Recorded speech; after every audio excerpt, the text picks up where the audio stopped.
All right, folks, welcome. New edition of another program for us. Rock Show Critiques presenting our top 10 albums of all time. So to help me do that today, I'm bringing in one of the co-founders of our website, Mr. Jim Baase. Welcome. Greetings, how you doing? Awesome. Wow, this was a fun exercise, wasn't it? Oh man, this was hard. So we're doing the top 10 albums of all time, our favorites, right? Yep. And yep, you and I'll give you a little history of who I am. You and I, we've known each other, what, since second grade? It's been a And we've long time. Long one time. of the one of the things I thought was interesting with you and I, we would spend our summers doing statistics on baseball games that we invented. And did you realize we were doing math during the summer willingly for fun? We made up that baseball game and we with the players and all that and chose all our teams. And then all we did it for was just to have the statistics and see who was the best players in our made up league. I was just thinking about that when we got started. Anyway, we're talking music now. And one of the ways I approach this is I'm looking at album rock. Albums that you can put on and just listen to from start to finish. The way it used to be in the old days, in the 70s when we were growing up listening to rock music, 70s and 80s. You don't see that a lot anymore, right? I mean, it's just singles. So my approach to this was, and it was hard, is finding 10 albums that are my favorite that I would listen to. And they're not necessarily everybody's favorites because there's a lot of them out there. But with my rating system and all that, I had to go through a lot of different albums. I mean, I'd just pick one out of thin air. Okay, how about this one? Let's rate it. Nope, didn't make the cut. So my top 10 are very surprising to me when I actually did the math, as usual, doing the math and looking at it and the feel of it and the vibes you get off these albums. And that's where I came up with my list. And that's how I looked at it and approached it. I don't know whether you are the same or we were talking earlier, maybe we were close. Yeah, I did a very similar process, because if you look at a lot of these albums, and obviously, I think that's one of the things that if you look at music from like 1995 on, the album kind of got destroyed when the CD kind of came in, only because of the fact the groups would automatically try to fill up the whole amount of space on there by adding songs on there that probably wouldn't have initially been on a real album. Their song if you look back on the 70s, a lot of groups would only put anywhere from 7 to 10 songs on an album, depending on the length. If it had more than that, it was more or less a double album usually, like Physical Graffiti, something like that, Quadrophenia. So what would happen is once this CD age came into play, if you notice, there's just so much filler. A lot of bands would just put whatever on there just to get the space filled, so they can have the album completed. And it really, and to tell you the truth, that's one of the things I'm looking at here. I don't think I got one album past the year 2000 on here. It's just the album really has taken a hard hit in the last 20 plus years. That's for sure. Yeah, definitely. I mean, I missed that part of it where you just go out and buy a record and bring it home and hope the needle worked on your record player and it didn't skip and you had to take it back 5 times. That's what happened to my Kiss Dynasty record. I remember finally that. gave up. I gave up and I never listened to it again ever. It was so bad.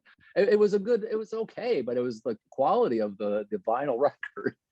But anyway, yeah, that's how it goes.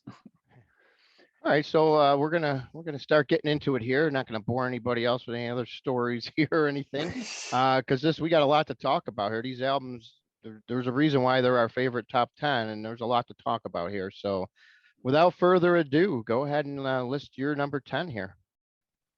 Okay, my number 10 is I could have probably say it's my favorite band. There's 17 tracks on this album, and you say, well, it's a big one, but there are a lot of small ones. And it's good old John, Paul, Ringo, and George, Abbey Road. is my number 10 album. It's one of those ones that all through college, we would just listen to it all the way through, and we'd all sing Her Majesty at the end. That little throwaway, the first hidden track, actually, if you think about it, in a rock album, is Her Majesty. And that's one that people ought to check out. It's just kind of funny. They threw it in at the end there. And another and the end, actually, the song The End is interesting because it's the guitar solo, not to mention Ringo's just masterful drumming. The guitar solo, that guitar solo at the end, is all three Beatles taking turns going around doing their versions of it. And if you listen to it, they've got their different guitars and their different styles, and you hear it all right there at the end, which is kind of fitting to end the Beatles' careers. This was kind of their last album they actually recorded. But that's my number 10, the Beatles, Abbey Road. All right. Yeah, definitely a good album. Unfortunately, it didn't make my cut, but yeah, that's definitely one of my favorite Beatles albums, and we'll be doing a Beatles episode hopefully in the next little while here, just to let these people know. So that'll be a great episode for sure. That's that's gonna be one of the toughest ones I think I've ever have to do. But yeah, I mean, there's a lot of good songs on that album for sure. A solid choice, solid choice. So my number 10 came out in 1982. You really couldn't go anywhere without hearing the lead off single on this album. It was by what they call at the time a supergroup that was just formed. And it's none other than, Wow. yeah, you remember this one quite well. We were Oh young when yeah. we had this one. Yep, that summer, if you remember, man, we played the heck out of that song, Heat of the Moment, man. That was a great album, and it still resonates well with me today. It's one of those albums, like you said, just put it on and let it play all the way through. You know, kicking off with Heat of the Moment, right into Only Time Will Tell, right into Soul Survivor. I mean, there's not too many albums that flow nicely like that. 1, 2, 3 to start the album off. Uh, yeah, it was great. You know, Steve Howe from Yes, Jeff Downes was in Yes just before Asia was formed. Um, and of course Carl Palmer from ELP, and then of course the voice John Wetton. What a great voice. This is definitely Wetton's probably his best album that he ever recorded. Without You is probably what I would consider the deepest cut on the album. What a phenomenal song. Surprised that didn't get more airplay, but it's definitely probably my favorite song on the album looking back right now. But so many good choices here. I'm, you know, to probably pick the worst song on the album is probably tough to say. That's how they're all solid songs. So Yeah, I remember. Yeah, I remember you did like that Asia album when it first came out. I know I always loved Heat of the Moment. The other songs were good too, but that one didn't even cross my mind. But I don't think it would have made my list. But it's a good one. all right. So what do you got for your number 9? My number 9 is a live album. It's a good Oh, one. And this one, even though it's a live album, I don't know if you can really consider it a compilation. You know, we got the guys Robin and Rick, and of course we've got Bun E and Pete is Cheap Trick live at Budokan. That is my number 9 favorite album. This is one when it came out. I don't know. It was released in October 8th, 1978. And that's right when I was just getting into rock and roll music. You know, you started noticing things. And Cheap Trick was, this album solidified my love for Cheap Trick. And you know, with of course, I Want You to Want Me, Surrender, and Ain't That a Shame. Those are 5-star songs right there with their versions of those. It's just a good solid rock and roll album, and the fact that it's live is just kind of makes it kind of cool. did you ever get to hear the extended version of it that they released years down the road? I've heard a few songs, and in kind of looking at a little bit of information on it, I forgot that there was a whole other concert to it. But this compilation of songs is what I grew up listening to over and over again. And so it's one of those album rock, just put it on and let it roll. And yeah, I got to go back. I never really even knew about all the rest of the concert. I never even thought to look it up. Now I can. So I will do that. Yeah, it's just interesting. That was the album that actually broke them. You know, there's a few bands, you know, Frampton comes to mind. It just for some reason their studio albums just didn't do jack, and then all of a sudden they released a live album and boom, Kiss Alive. You know, that also was a big one for Kiss because the Hmm. next album was Destroyer, and that just kicked them right into overdrive there.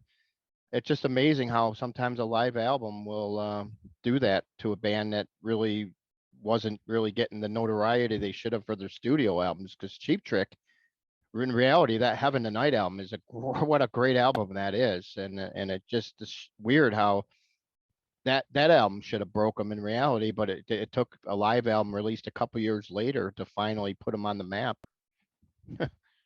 Hmm. Yeah, yeah, All that's a right. good one. All right, so number 9, this one surprised me. You know, I'm going through the list here. I'm going, well, you know, but this one, it makes number 9. I couldn't find any other albums here that could beat it. So that's why it's locked in here at number 9. You'll be surprised, but Wow. Metal Health, Yeah. Quiet Riot, baby.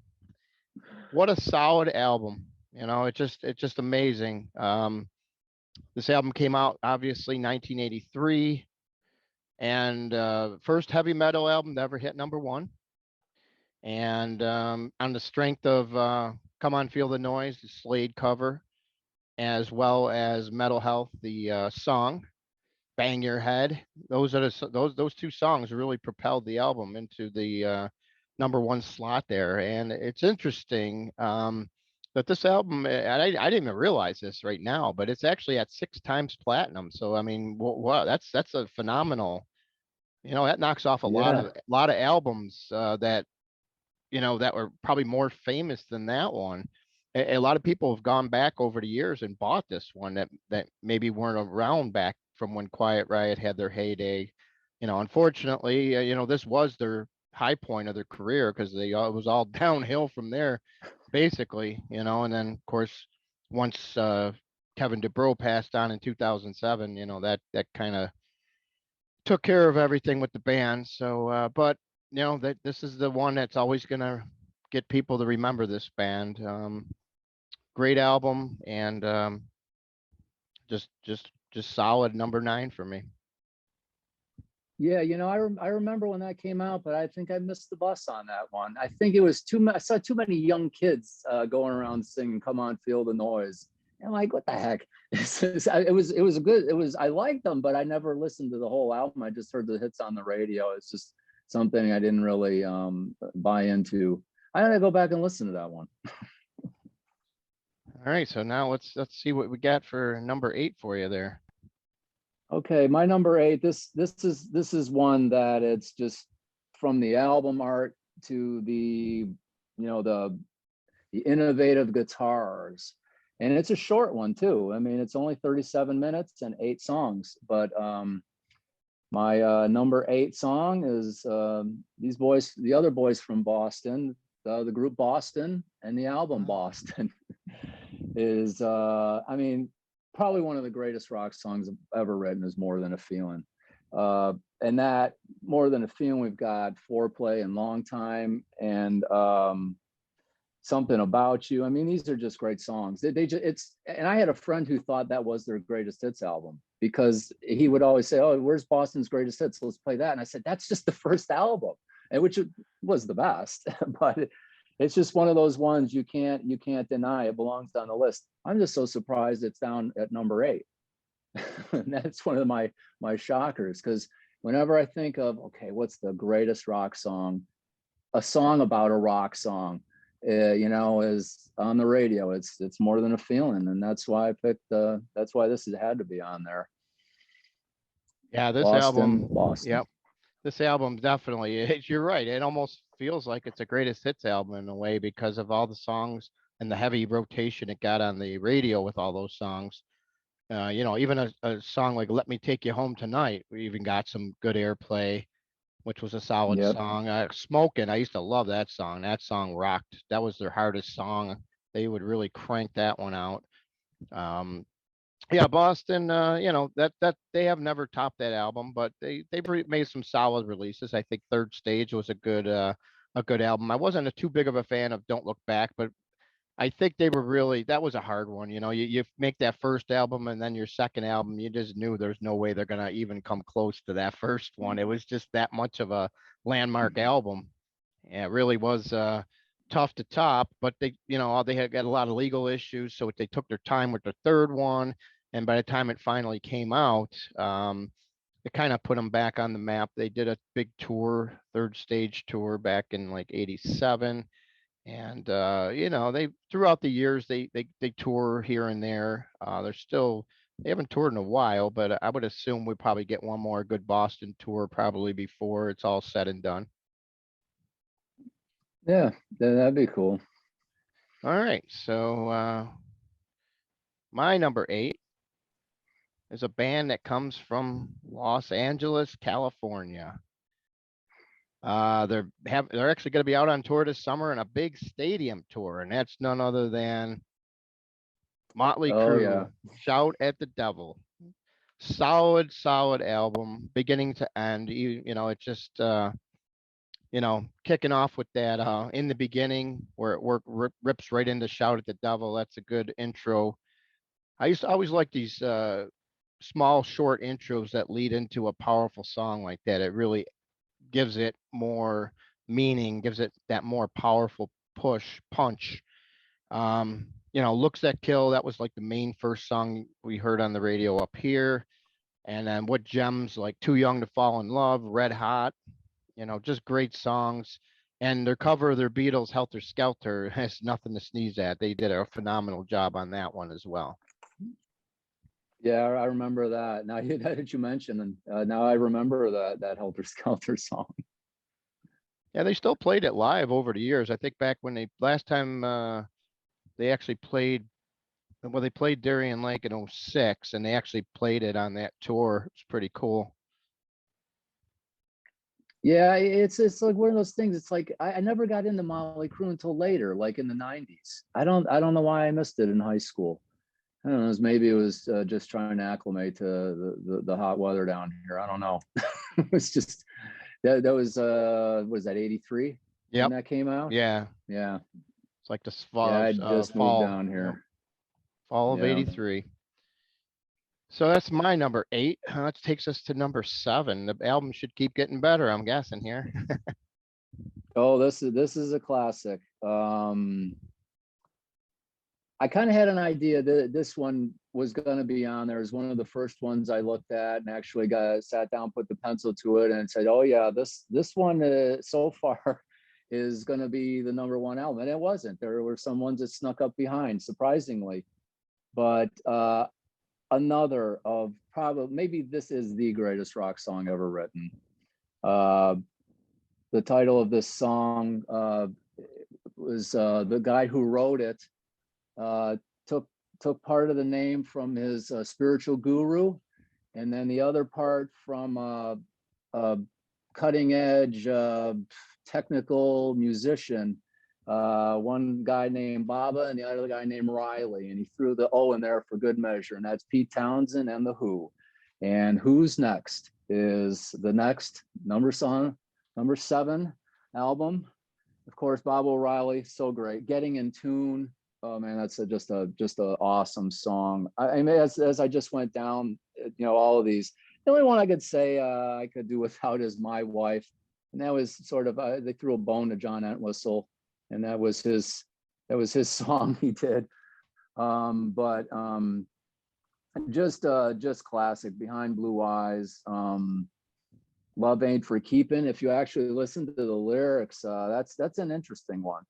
So I really got surprised watching this one get bumped from number 1 all the way down to 7. But Who's Next is a great one. But that's my number 7. Yeah, great album. We'll mention about that one a little while here. I'm gonna skip over to my number 7, which I doubt will be on your list, but I'm actually showing you the nice box set that came out here. Oh yeah. Yeah, it was a great album. Slide It In, 1984.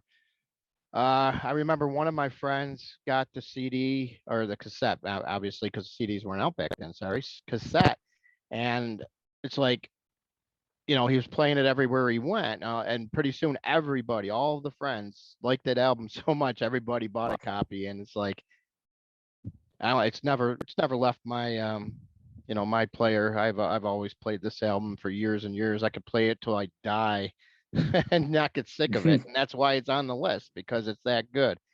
Obviously, came out in 1984. Um, it put Coverdale on the map as Whitesnake finally in the U.S. because if you remember, he had Whitesnake going since like '78. Did a great business overseas in his home area of England and all that, but he always wanted to break through in the United States, and this was the album that finally did it for him. The radio, although they didn't play a lot from it back then, obviously Slide It In and Slow and Easy were the two songs that really stood out and got the big airplay. It seems like over the recent later years, Love Ain't No Stranger has become a really big hit for them. They always play that one live. And, song that I like that really stands out for me is Guilty of Love. They used to play that one when it first came out, especially overseas. Coverdale has this tendency here to play two different set lists when he plays the US and everywhere else. I don't know why. Because there's so many good songs on his foreign set lists that the US people don't really know because they never play them live over here. You'd have to have all the early albums to really know some of the songs. But I think if he would have, they're going on their farewell tour right, they're in the middle of it right now. They're starting off and they're going to come over here and do a few dates with the Scorpions. Unfortunately, it doesn't look like there's a lot of dates here, considering it's supposed to be the farewell. I would have thought he would just do like a like theaters tour where they would be the headliner, so at least we get a full set. But with them opening for the Scorpions, he's probably not going to play no more than an hour, which really sucks for the fans who, on the farewell you'd expect to hopefully see like a full length show. Um, but it is what it is. At least he's coming over here. I guess that's the best thing we can say. Um, so how's your take on it? Did you ever get to hear much of this down there in Florida? Not really. Surprisingly enough, my sister went to see Whitesnake, but I was away in college, so I didn't do a lot of concert going unless it was up there. I don't think Whitesnake ever made it through Gainesville, Florida, while I was there. But I liked Whitesnake.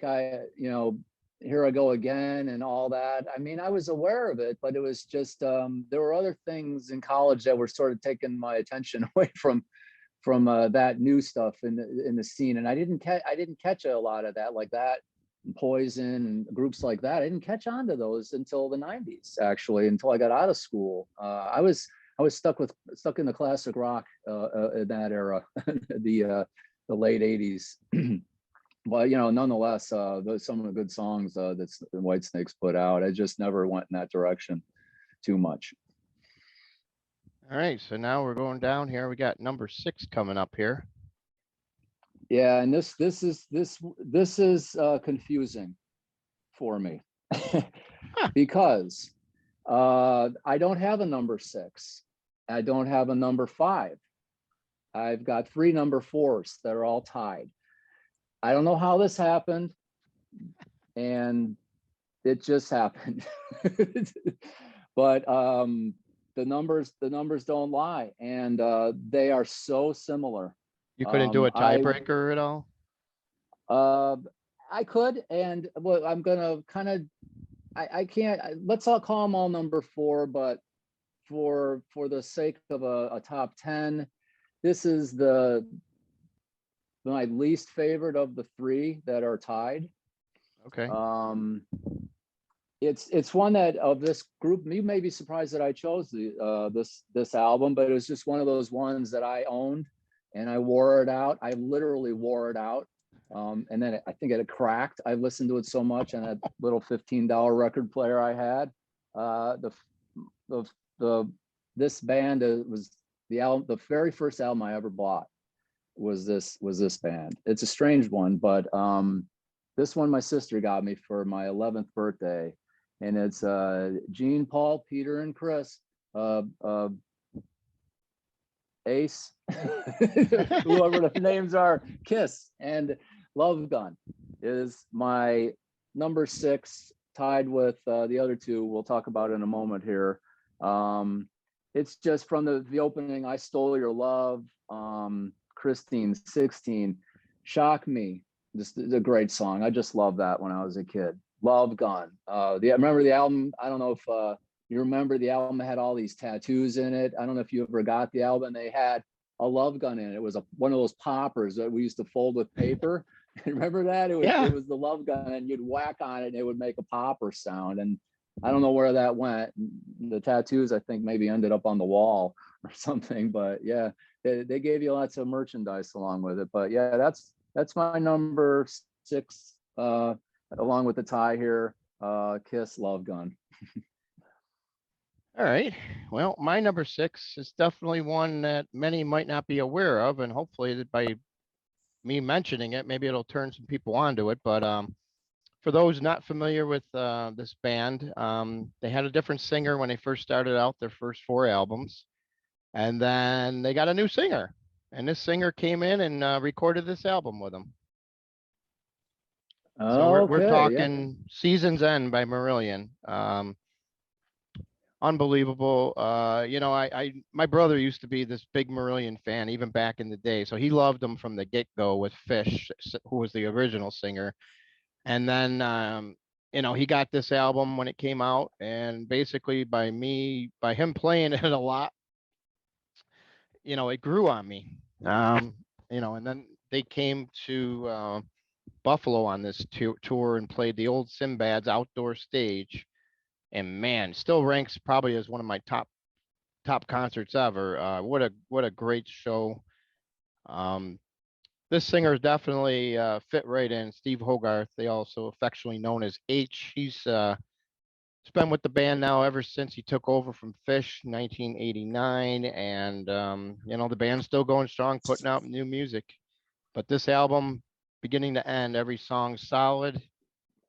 Kicking off with King of Sunset Town, going through the list, just great songs. Easter, of course, is one of their biggest songs, and Uninvited Guest. They just phenomenal album. Definitely highly recommended. If you guys ever get a chance to check it out, I recommend it highly. All right, yeah, with Marillion, years ago you sent me it was like I got a little CD in the mail as a surprise, and it was like a single, and it was a Map of the World was on there, and I think there was another song, but I really like that Map of the World, and that's in my list of my favorite songs. That occasionally when I've got that on shuffle, Map of the World comes. I don't know what album it was from, but it's Marillion. I remember Kaylee in the 80s. Right. There may have been one other one, but yeah, that's one. If that's an old one from the 80s that's still hanging around. Those guys are still doing that, aren't they? Yeah, they still are. Yeah, Marillion. Yeah, I never thought of. I knew that had to be on there. I know you always liked Marillion so much. Yeah, obviously there was no chart info for it for the U.S. because they just never charted here after Fish left, but didn't stop them. Just kept persevering, and they're one of those innovative bands that have done a lot of unique things down the years, where the fans actually funded a tour. They actually usually do these album pledges where you pledge money to help get them started with the creative process, because they don't really have record company backing. But they still keep the albums coming, that's for sure. Yep. So you got number 5 coming up, top 5. halfway through it. All right. My number one, I'm in number 5 here.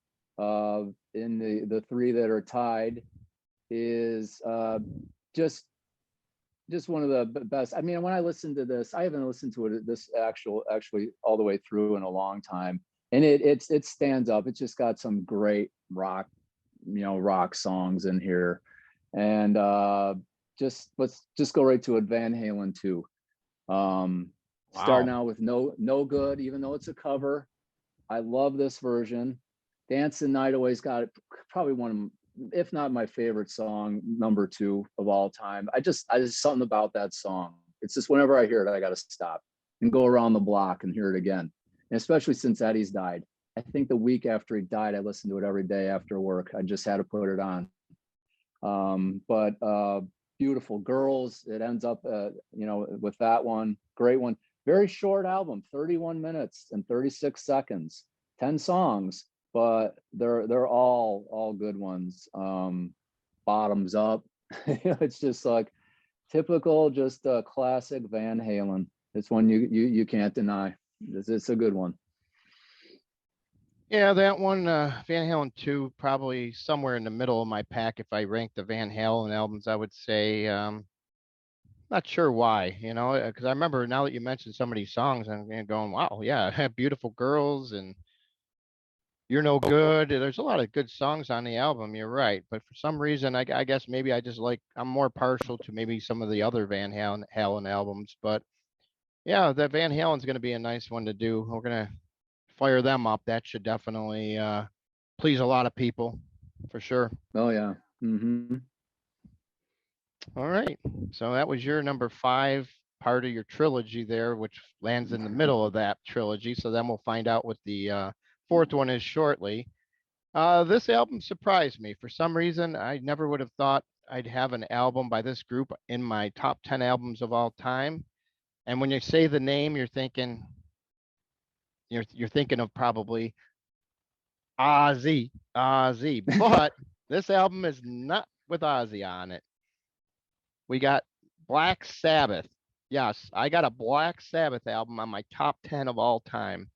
And if you look at the cover there, it's Heaven and Hell featuring the lead singer, the great extraordinary vocals of Mr. Ronnie James Dio. I was kind of late to the party. I actually liked this Dio. By the time I came around to know about everything, Dio had 2 solo albums out. He had the first one, Holy Diver, and then he had The Last in Line. I just love those 2 albums. And then that's when I went back and started researching him. And I went back and, picked up the Black Sabbath. I went back in and researched the Rainbow. Did a little research on Elf, which was his original project that band that he was in. But yeah, this Sabbath album, Heaven and Hell, once I got it, it never take it off. You could play it, just plays all the way through. Kicks off with the classic Neon Nights, goes right into Children of the Sea, which those top 2 songs were always standards in the set list whenever Ronnie was in the band. Obviously he left the band in 82. And then he came back when they did like a reunion in 92 for the album Dehumanizer, and that kind of brought him back for an album. And then he left again, and then they reunited. But this time when they made their final album, they did it under the Heaven and Hell moniker. That was the name of the band they decided to use, which they probably should have done initially anyways. It's weird how some of these bands you look back and you go, wow, these guys have had 4 lead singers. But whenever you think of Black Sabbath, most people will think Ozzy Osbourne, because he recorded so many albums with them. It's just strange when you look back and there's been like 4 or 5 different singers for Black Sabbath over the career. Actually, it's probably even more than that. Really? But yeah, because they had Ian Gillan sing on the 83 album Born Again. Glenn Hughes did an album with the Seventh Star, and then Tony Martin did a bunch of albums, and they had Ray Gillan singing on a tour. He started recording The Eternal Idol. He left. It's just like they had so many singers throughout their whole history. That's an interesting history with that band right there. But But yep, they did, in my opinion, that, with Tony Iommi and Geezer Butler and Bill Ward, they never made an album as good with any of the singers except Dio on this one with Heaven and Hell, Wishing Well, Die Young, Walk Away. I mean, this album is just pure gold all the way through. And anybody that really likes their music hard and heavy will definitely agree. You can't dispute that this album, especially from the heaviness aspect, is definitely one of the hardest hitting albums of all time for sure. Yeah, I got to check that one out. If I find some time, I got to go deeper and look into some of these bands. I never really got into Black Sabbath. I know some of the songs, but yeah, I got to check that out. That one brings to my mind. Yeah, that's another band there I got to check out. All right, so that's going to bring us to your number 4. Finally, we're going to see which one it's tied with all these other two here. Well, I'll tell you, this one I did early, of course, and you'll see why in a moment. It's just probably one of my favorite bands of all time, maybe number 2. I figured it out doing this. Let's just get right to it. It's Van Halen, number 1, their first album. I had a controversy with myself because number 1, when I rated these, they came out identical. There's something here I've done. It could possibly tip it a little. There are 10 songs on number 2 and 11 on number 1. I don't consider Eruption a song on its own. To me, and this could be a controversy. I know it was a controversy with myself because it made these no longer tied, but in reality, the way it's my list and my rules, and Eruption is not an individual song. Eruption is the intro, the very unique intro, one of a kind to You Really Got Me, one of the greatest songs, rock songs by, I know, one of your favorites, the Kinks. And Ain't Talking About Love, Jamie's Crying, Ice Cream Man. I mean, those are all 5-star songs as far as I'm concerned. And this is something where if you've got enough whiskey, sit down and listen to both albums. Call it a double album, because just listen to Van Halen and these two in order just takes you right back, man. All the fun we ever had as teenagers doing things we shouldn't have been doing. I think Van Halen was playing in the background most of the time in the late 70s. So that's my number 4, and you could probably call it a true number 4. And that's what I've got, and that's why I had the Van Halen shirt. To have two bands back to back, and that's how it came out, and that's how I'm going with it. Yeah, I mean, I'm surprised it didn't make my list. It's definitely on my honorable mentions for sure. That first album is great. Feel Your Love Tonight, On Fire, Atomic Punk, just great stuff.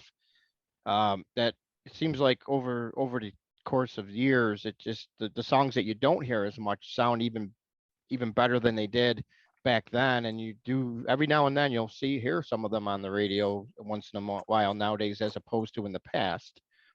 Because I think even the radio programmers have really realized how great that album really is, and they're digging deeper now, pulling out songs. But yeah, definitely in my honorable mentions. Can't go wrong with that choice. Now that you just talked about it, I'm surprised it's not lower on your list. So that means we got three albums that beat that one. That's hard to believe, but we'll see what they are when it comes around to your time then. Yeah. Right. Yeah, it's always a surprise, and frankly, I'm really surprised by yours. I mean, you're in a totally different direction than me. I never thought it went that far in a different direction, more towards the metal, but that always has been your way. So onward, Joseph. Let's see what's next for you. Yeah, I mean, I definitely, it's definitely favoring. Like my list is a lot favoring the '80s, like as opposed to a lot of your choices are earlier. But that's not to say that I don't think there's a lot of great albums in the '70s, because man, I can just go on and on about so many great albums that I like from the '70s. It just, unfortunately, they just didn't make this list. But maybe we'll have to do a top 10 albums of the '70s eventually, just to narrow it down a little bit so you can get a better idea of what I like from the '70s. But speaking of Yeah. '70s, this album is from the '70s. Um, one of two. We haven't hit the other one yet, but we will. This is number 4 for me from, this band was always probably my favorite band since 1982. I'm not sure if they're still my favorite just because over the years I've grown to appreciate some other bands more, I would think. So you know who this is. There's no denying it. You know the album. Oh yeah. So That's obviously that's number 4. Rocks probably used to be my top album of all time. Um, just phenomenal. 4 times platinum. It reached number 3. It's got 2 top 40 hits on it, including the lead-off track, Back in the Saddle and Last Child. But the songs on here that really, to me, help make this album what it is first one is Sick as a Dog. I just always have loved that song. Just a great song from beginning to end. Classic Tyler snarling away there. Him and Perry going nuts on the co-vocals during the chorus. Um, Nobody's Fault. Where you don't see a riff that hard from Joe Perry pretty much probably throughout the rest of the Aerosmith career. That's like just phenomenal. And with Whitford on there as well, it's like, well, actually Whitford and these guys just Whitford actually plays lead guitar on this track, but the back and forth, him and Perry just complement each other so well, so well. mhm. To Let Out, another classic, Licking a Promise, Home Tonight, great way to end the album with the ballad. Yeah, this album has definitely stood the test of time for me because it stayed in my top list ever since the day I first heard it, and it hasn't left, and it never will. Yeah, that's a good one. That's yeah. I mean, there's you can't deny these guys are just the classic. Their staying power, the fact that they're all still alive. They're just they've always been America's band as far as I'm concerned. Yeah, just love rocks. And that one influenced a lot of later musicians as well. Yeah, that's a great one. Classic one. More along the lines of what my the eras that my records are from. Um, Yeah. but yep, that's a good one. All right, so we're gonna get down to our top 3. This is to the nitty gritty. What do you got for your third? Well, this one I thought for many years, thinking about it, always be my number one. And maybe I thought it was without ever actually thinking, rating it and looking at it. Like with this exercise we went through, it surprised me. My favorite band, as you can see behind me up here, these guys, it's probably one of the most influential records and just something new that nobody ever noticed coming. Innovative. And it's the Beatles, Sgt. Pepper's Lonely Hearts Club Band. And this has got to be one of the kings of all. Just sit down and just listen to it. I mean, there's just the Beatles, I mean, the things they came up with, you wonder where did they get this? I mean, some of the greatest bands, songs come from this. Lucy in the Sky with Diamonds, A Day in the Life, one of the greatest Beatles songs ever to close out that album. And one thing I always thought was interesting is this album was released 5 days after I was born. It was just, I was always proud that an album like this, so great, was so close to my birthday. But and there's some good solid gems hidden in here, like Fixing a Hole and Getting Better. I mean, a lot of these have good messages with them too. It's a classic. People who haven't actually sat down and listened to that from start to finish, really ought to give it a try and see what all the hype is about. Maybe some of the younger people out there. I mean, it's just such a unique song, and it almost got like a, you know, it was a response to a competition, almost an unsaid competition between the Beach Boys and the Beatles when they put out Pet Sounds. You know, Paul McCartney's like, how am I going to top this? And they put the nose to the grindstone. That's what they came up with, and I think they win. And that's my number 3, Sgt. Pepper's Lonely Hearts Club Band. Yeah, I definitely agree with you on that they won. I mean, Pet Sounds isn't a bad album to me, but for some reason I've just never really gotten that album as a whole. I don't know Yeah, I've got why. it on Everybody, vinyl. yeah, everybody talks about how great of an album it is, but for some reason I just never It's a totally little got weird. into it. A little weird, and I think the fact that it was innovative, you know, uh, at the time, got a little psychedelic in some places, but yeah, that's probably why. Yeah, but the Beatles, you know, Sgt. Pepper, a lot of people always say that that's their favorite Beatles album. I could tell you it's not my favorite Beatles album, but it's definitely in my top probably 5, which we'll find out when we do our Beatles countdown. That's going to be a very interesting one for sure.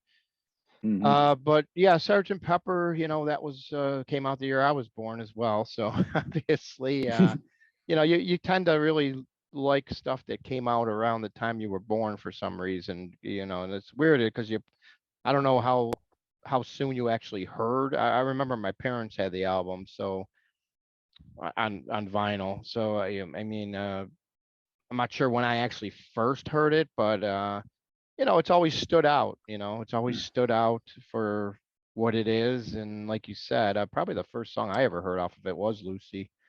I would assume. I believe that was the first, because I think at the time, didn't Elton John had a hit with Lucy as well, and that's kind of where it kind of, you know, when I was finally old enough to a little bit start understanding what music was and everything.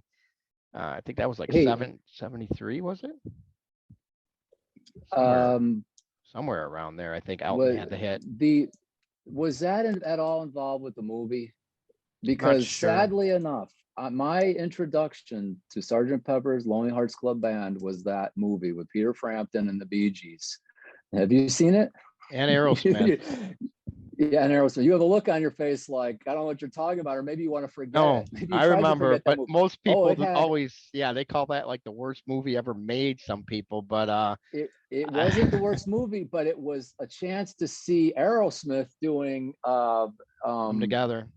Come Together live, you know, like live. I don't know if they remember doing it, but yeah, that's one of the things. It's weird. I learned all those songs with the exception of maybe Lucy in the Sky with Diamonds. I maybe had heard as a child, but all those other ones, it was from that movie. And then I got into the Beatles later on when I was in college. But it's weird. Those Beatles. Oh, and the Stars on 45. Remember that Oh yeah. single in 1981? The Stars at 45. It started out with Sugar Sugar, which was the Archies, but then all these Beatles songs went out, and I heard some really deep tracks off of that single, and that's my another introduction. I didn't have parents who owned the Beatles albums.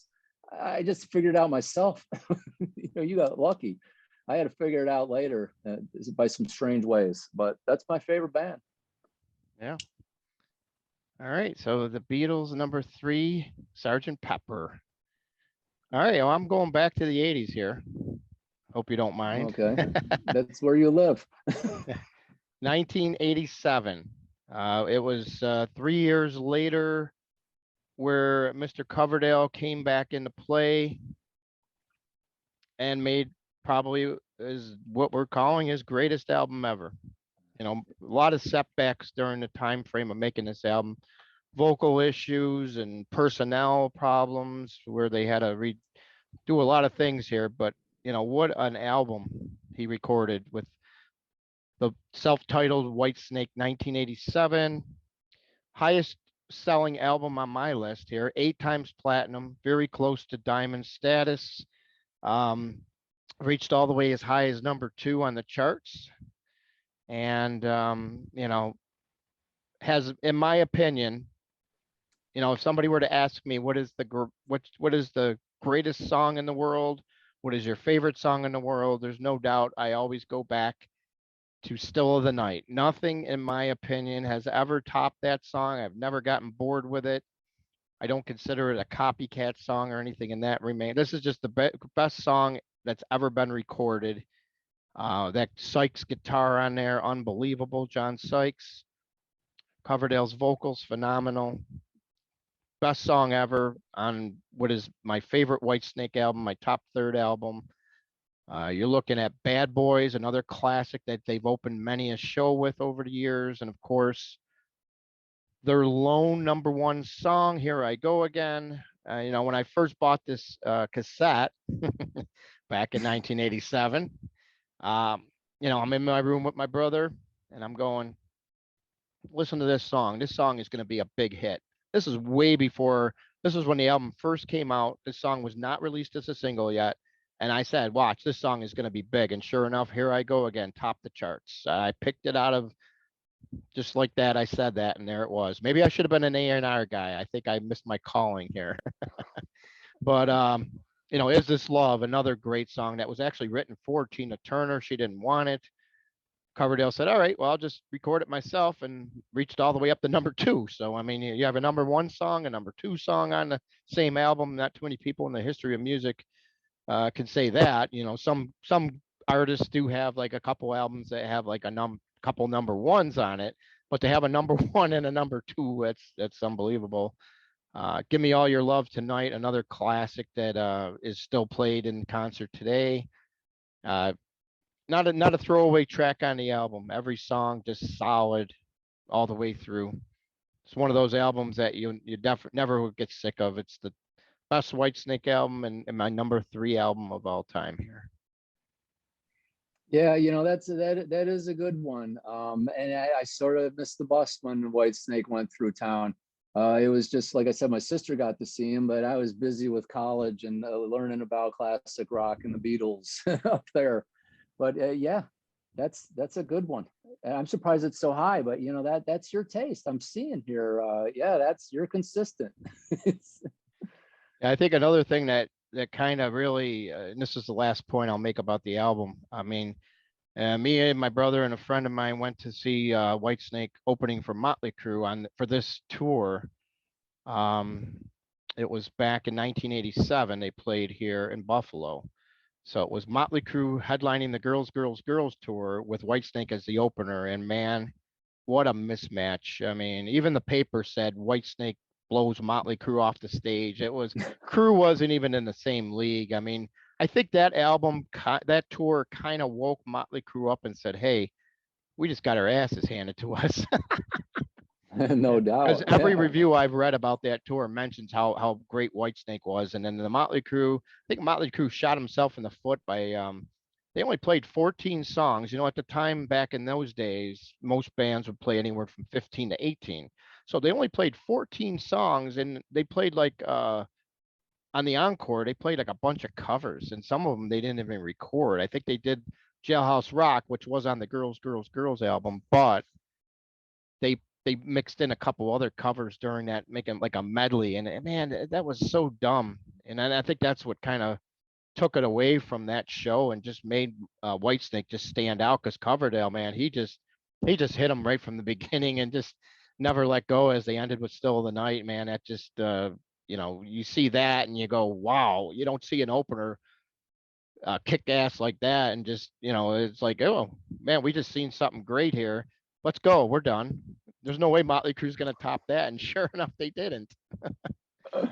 Yeah, those are good stories when you hear like that, when a band, because there's always competition. These guys are all cordial, but anytime you get on stage, you want to win the fight. I mean, it's yeah. So yeah, that's a good one. All right, that leaves us with 2 more to go here. What's your number 2? Okay, this is one I'm sure you could have guessed would be on my this is my number 2. This would be a guess. This is the Boys from Boston. Yours was Rocks, mine is Toys. Yeah, Toys in the Attic. Yeah. No more, no more. That song. I mean, I'm finding, that's one of my. I think it is my favorite. I always said it is my favorite Aerosmith song. It's a deep track. Did it even chart as a single? I'm not sure, but that song. It seems like some of my top favorite songs are on and these albums and that's probably one of the reasons why. But I mean, we're talking. I mean, we've got the title song, "Toys in the Attic," "Walk This Way," "Sweet Emotion."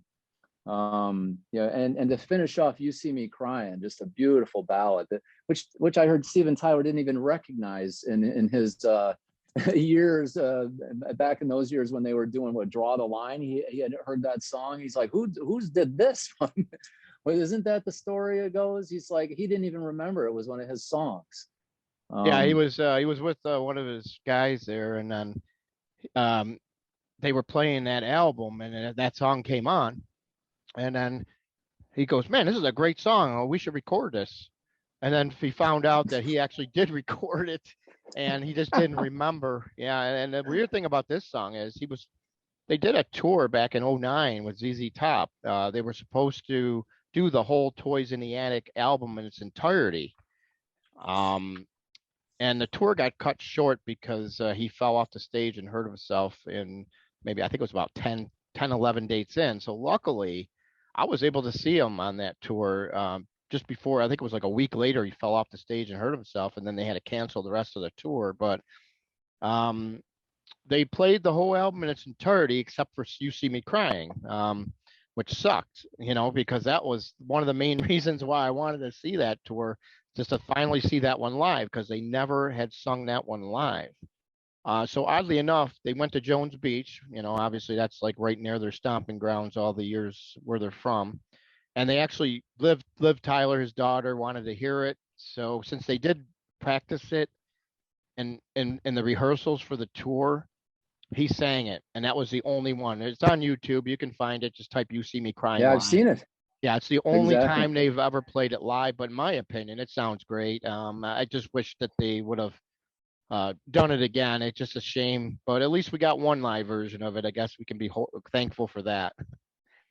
Yeah, I mean that's a great ballad. I mean, some of the ones Aerosmith is better known for, they don't match up to that song. I mean, yeah, that "You See Me Crying" is a good one, but at least it's on YouTube, hopefully forever.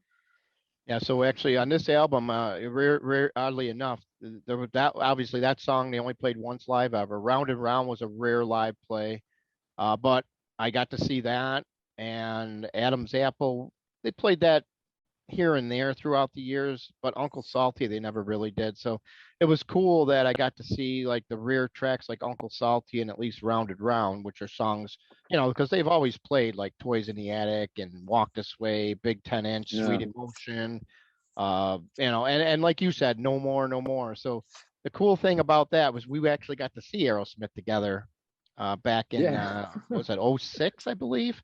So we got to see him on that tour. The only time we ever went to see Aerosmith together. We ended up where they played In your favorite Sunrise, song. Florida. Yep, they played your favorite song, "No More, No More," and then they played mine, "Seasons of Wither," all in the same show, which was Yeah. great because it doesn't happen that often that they play those songs all the time like that. And it was just unique that we got to see both of them on that. And I've seen Aerosmith multiple times, obviously, and they actually gave us a gem that night, which I never seen live before as well.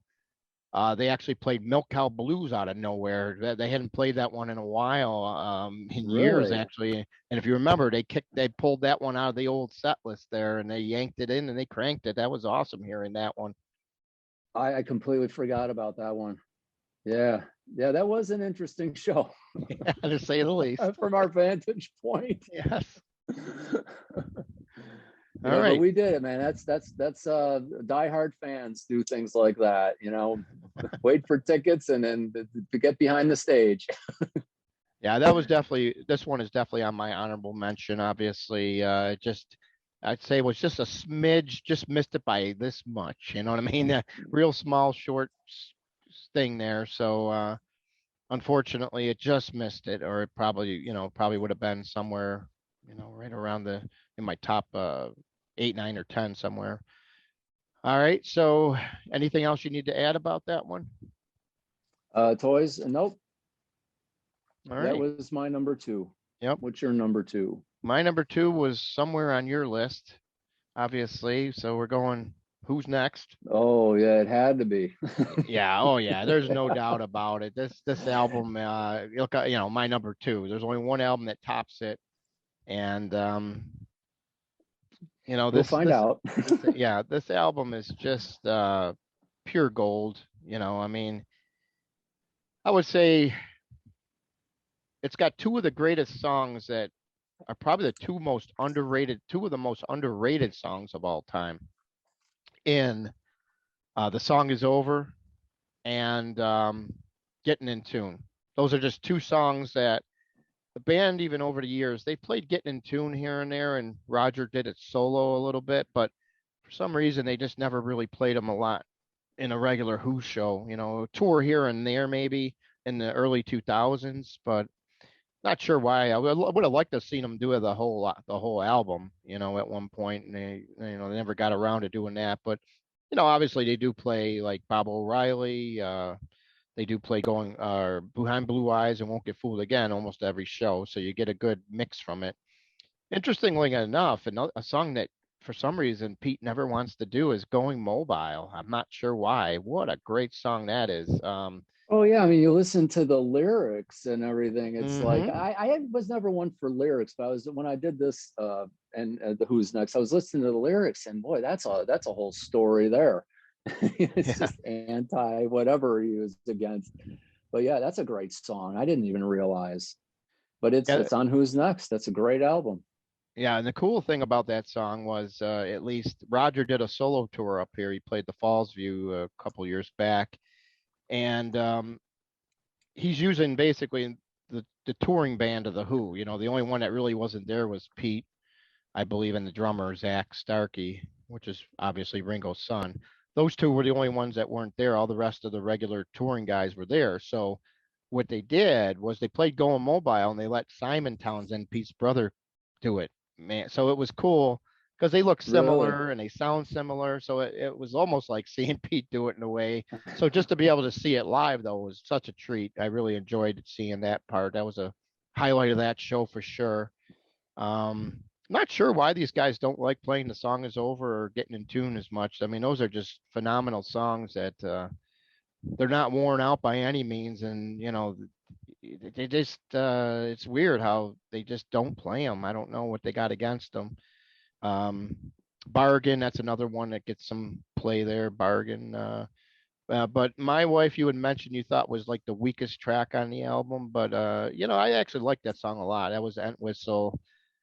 He wrote it and did the Well, lead vocal the and the lyrics, the story, the lyrics. He's talking about he has to get away from his wife because she's going to kill him because she thought he was cheating on him. It's this whole story. It's horrible. It's like this poor guy. The things he's going to get away from his wife if for being innocent.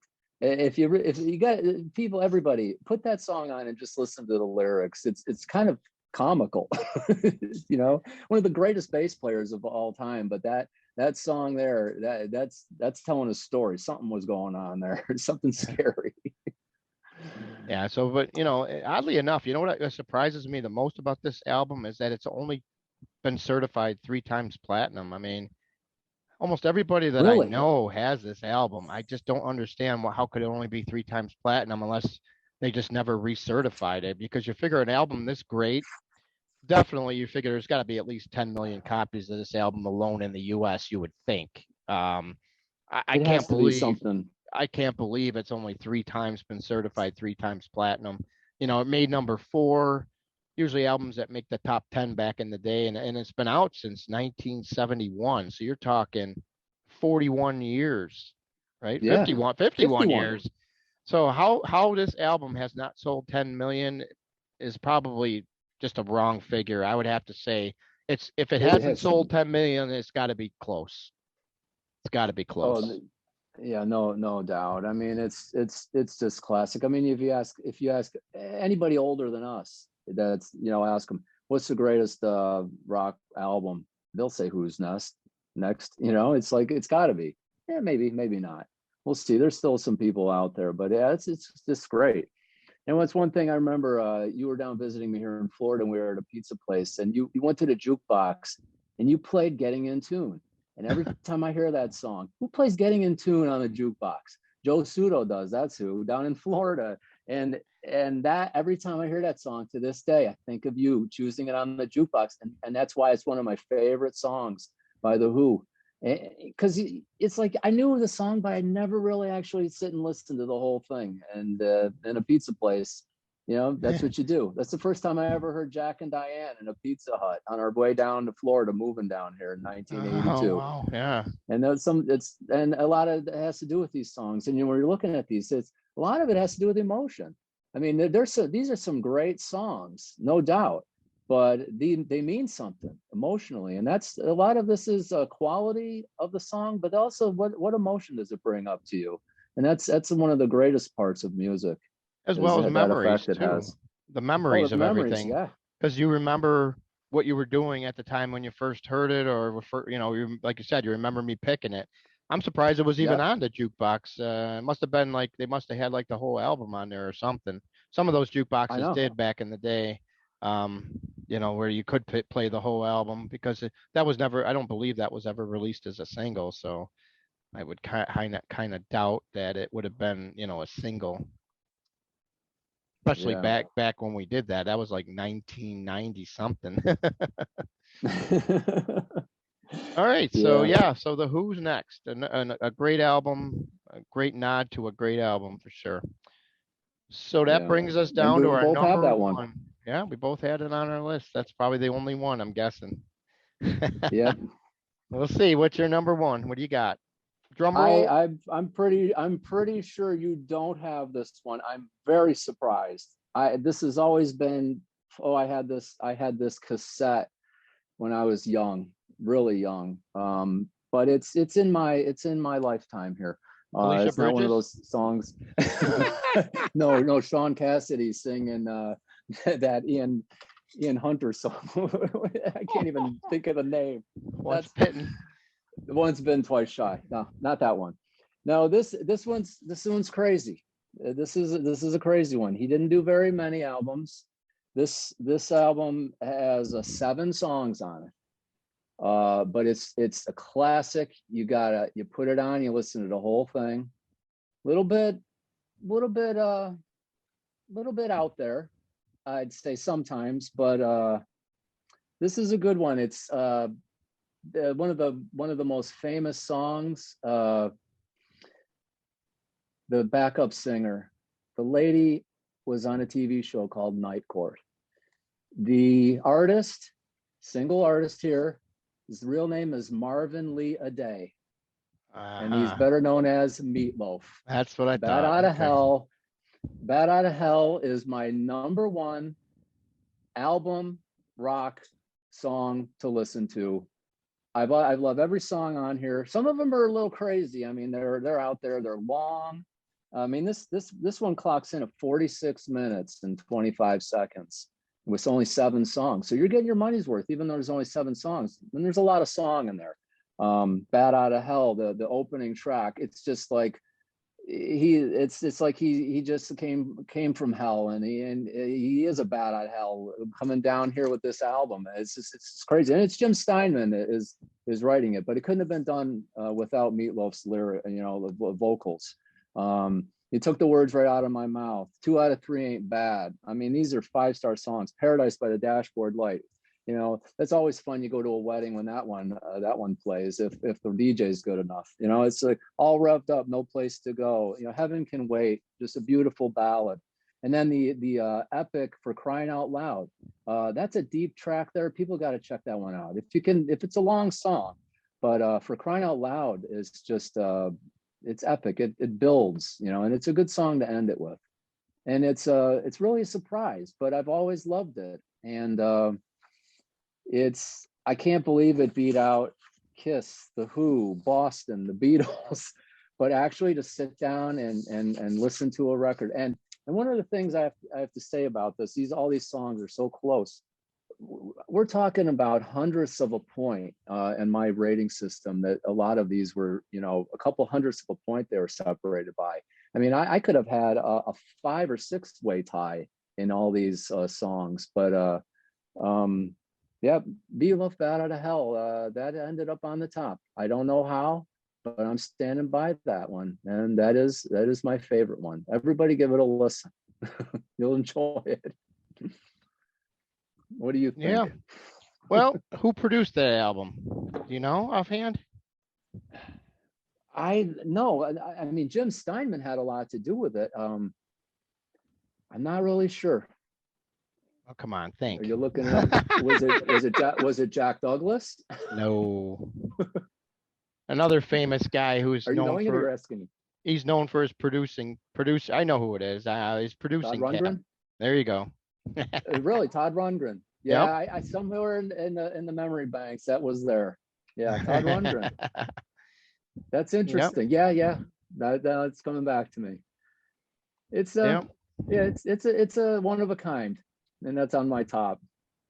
Well, I think Tom Jennings will love you because you got an album that's Todd related as your favorite of all time. So if that's the case, Tom Jennings will love you. Shout out to you, Mr. Jennings. All Yeah, right. Tom. So yeah, I mean, I never really got into the album as much. I mean, I obviously I like a couple songs off of it. Paradise by the Dashboard Light. 2 out of it's just there's some great stuff on there. Um, I never actually had it until like within the last year. I finally got a copy of it to actually play it solidly. Really? Yeah, I never really had it before, believe it or not. But with my collection as big as it is, it's hard to. Mhm. It was hard to not have. Yeah, you can't have everything almost. It's tough. But I thought enough of it to finally get it though. And yeah, it's definitely a good album as far as I'm concerned. I think on my list it probably would be like number 500, but that's just the way my taste is and stuff. But that's not to say it's bad. I mean, I probably, if I Mhm. rated every album that I ever listened to, I would say there's probably about 5,000 albums. So if that would make the top 500, that'd be a pretty good album in my book. Yeah, that I mean I was 10 years old when it came out. My mother's cousin had the record. He had the Boston record. I'd look at these when we'd go over to visit my grandmother, and it was something I was introduced to really early, and just like Kiss, and groups like the Who and Aerosmith and even the Beatles came much later in my life. And Meatloaf was one of those early ones, along with Kiss, that I was as a 10-year-old when I was waking up and noticing how great music was. Those were the 2 albums. Kiss is Hotter Than Hell and Meatloaf Bat Out of Hell. I had the record album of Kiss and the tape of Meatloaf. And I Nice. wore them out. Oh yeah. Yep. What's your number one? I'm dying. I can Well, probably guess, but let's hear it. no, I don't think I could give you 3 guesses right now, and I doubt you'll get it. Well, that's good. That's good. That makes it interesting. I don't think anybody that would get it on my list here. If you look at all the different bands that are on my list, a lot of people probably would think it'd be like a Zeppelin album or, what else? Some other band that was big in the 70s. But we're actually going to go with a band that cut their teeth during the 80s.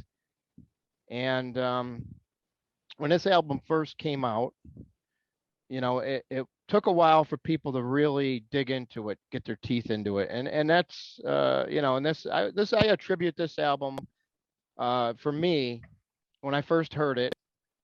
This album didn't really get airplay on the radio, and the way that's because it's a concept album, so it never really got any airplay per se.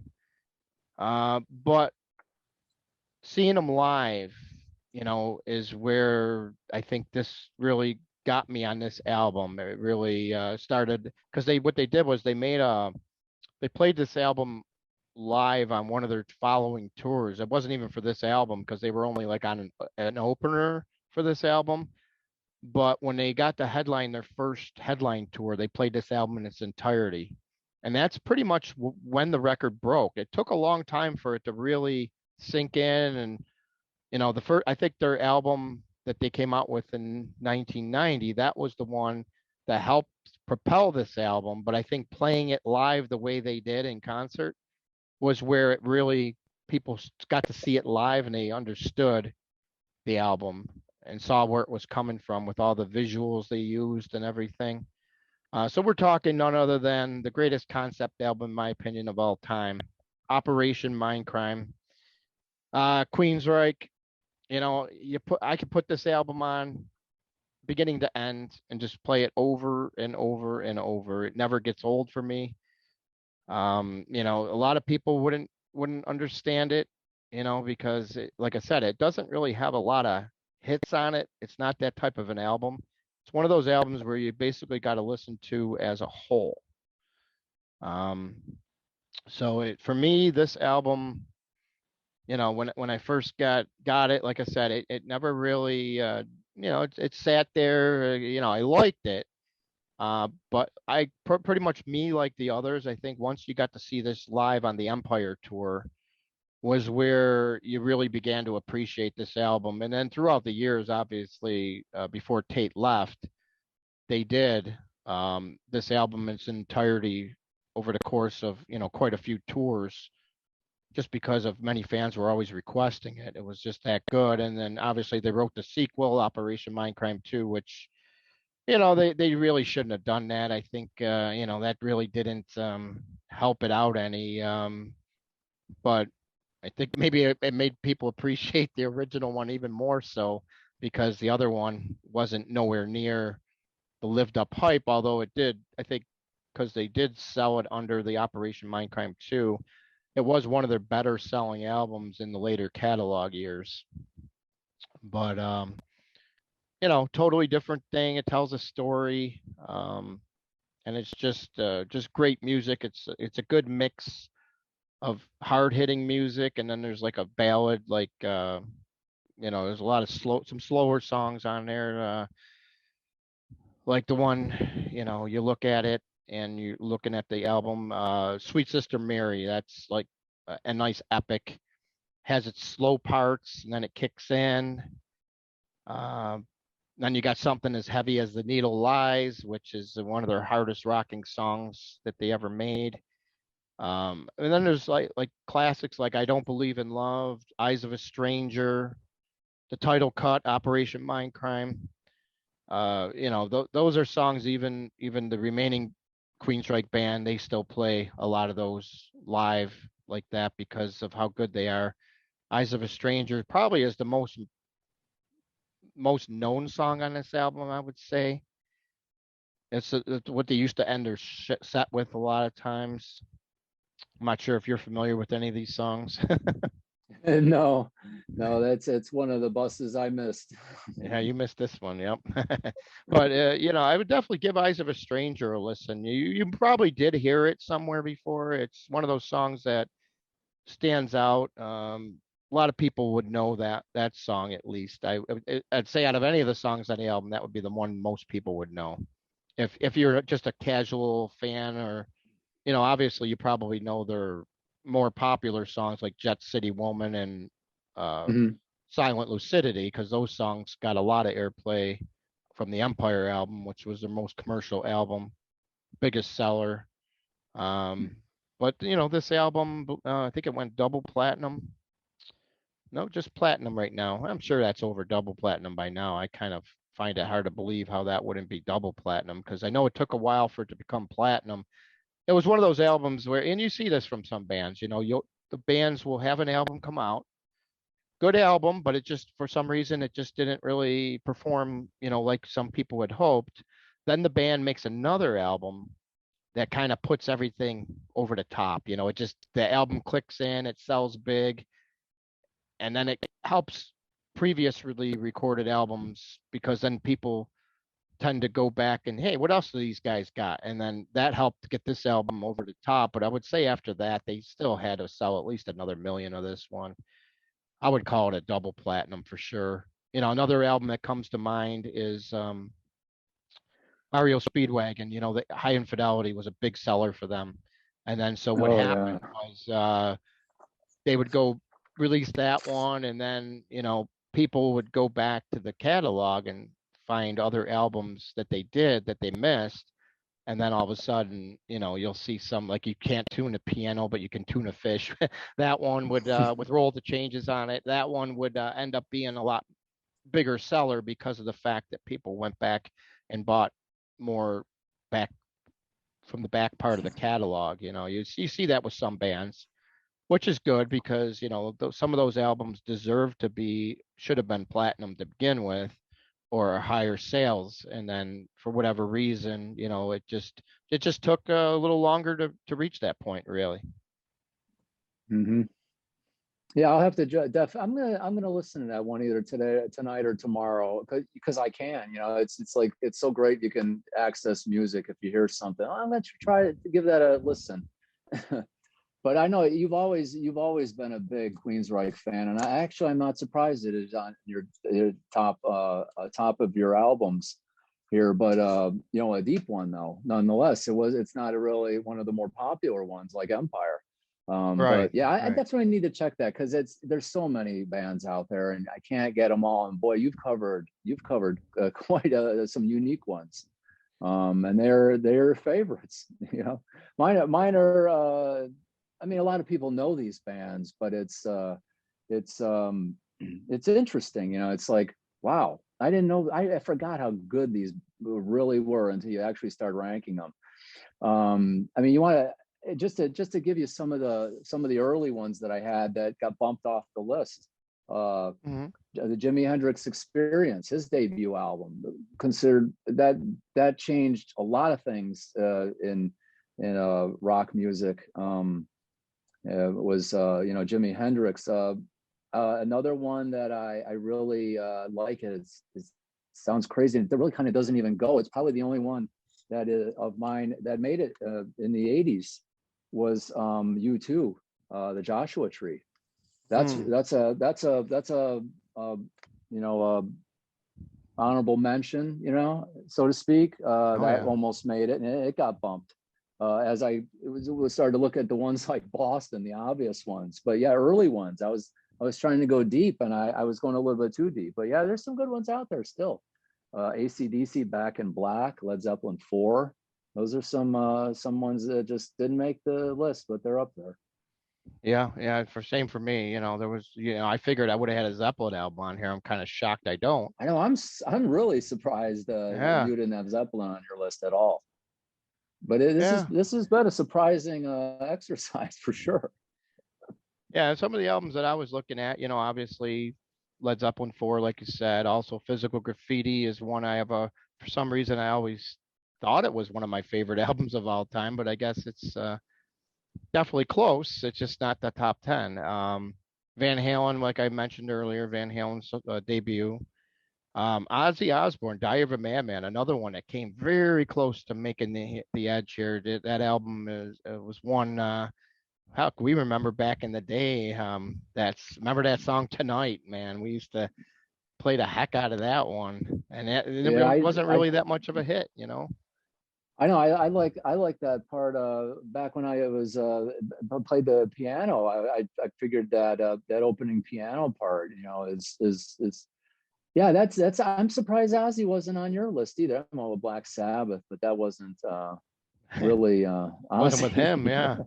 Yeah. No. Well, yeah, Diary of a Madman to me is definitely the best Ozzy album. I'm not a Blizzard of Oz is good, but Diary, I think the album's just more solid. Over the Mountain, stuff like that. There's Yeah. just so much good stuff. You Can't Kill Rock and Roll. That's like my favorite Ozzy song of all time. No doubt. That was the first Ozzy song besides Crazy Train that I ever really liked. Those were the first two I ever heard was Crazy Train, and that was a 2 for Tuesday back in the day. And they played Crazy Train first, and then they went into You Can't Kill Rock and Roll on 97 Rock. And man, those two songs have always stood out for me, just as much as many others that I cherished throughout my years here. All right. Well, yeah, this has been a fun one for sure. Definitely an exercise Yeah, that definitely. I'm glad never would have thought. Like a lot of these, I mean, I knew the Who would have been on there for sure, and the Whitesnake and Aerosmith rocks, but some of the other ones, I didn't really see them on there. But that's where they are, and that's where we call it as we see them. Yep, we do. All right, well, it was fun, and we will do another episode soon. Obviously, we got the Beatles eventually down the road. We're gonna have the we talked about Van Halen, so there's a bunch of good stuff coming. Just stay tuned and subscribe. Definitely, you don't want to miss some of these episodes if you really like a lot of these type of bands that we've been talking about here. And we hope to see you guys soon. All right. Well, thanks for coming All right. aboard, and we will talk to you soon. Hi, sign. Goodbye.